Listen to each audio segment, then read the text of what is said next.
ನಮಸ್ಕಾರ ಸ್ನೇಹಿತರೆ, ನಿಮ್ಮೆಲ್ಲರಿಗೂ ನಮ್ಮ ಚಾನೆಲ್ಗೆ ಸ್ವಾಗತ. ನಿಮ್ಮ ಮೊದಲನೆಯ ಪ್ರಶ್ನೆ: ಕರ್ನಾಟಕದ ಅತಿ ಚಿಕ್ಕ ಜಿಲ್ಲೆ ಯಾವುದು?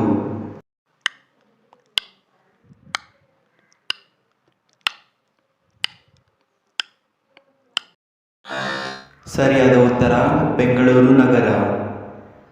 ನಿಮ್ಮ ಎರಡನೆಯ ಪ್ರಶ್ನೆ: ಪೂರ್ವ ಮತ್ತು ದಕ್ಷಿಣ ದಿಕ್ಕುಗಳ ಮಧ್ಯದ ದಿಕ್ಕು ಯಾವುದು?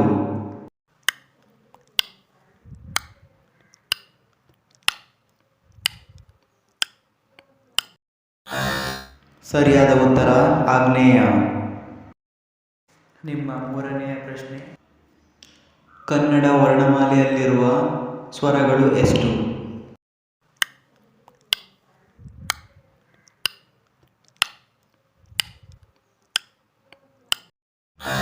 ಸರಿಯಾದ ಉತ್ತರ 13. ನಿಮ್ಮ ನಾಲ್ಕನೆಯ ಪ್ರಶ್ನೆ: ಬೆಂಕಿ ಪದದ ಸಮಾನಾರ್ಥಕ ಪದ ಯಾವುದು?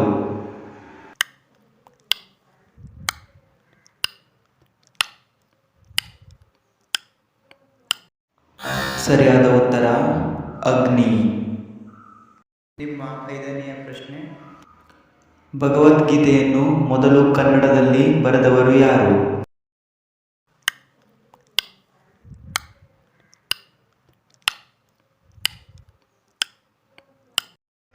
ಸರಿಯಾದ ಉತ್ತರ ನಾಗರಸ. ದಯವಿಟ್ಟು ಸಬ್ಸ್ಕ್ರೈಬ್ ಮಾಡಿ ಮತ್ತು ಶೇರ್ ಮಾಡಿ.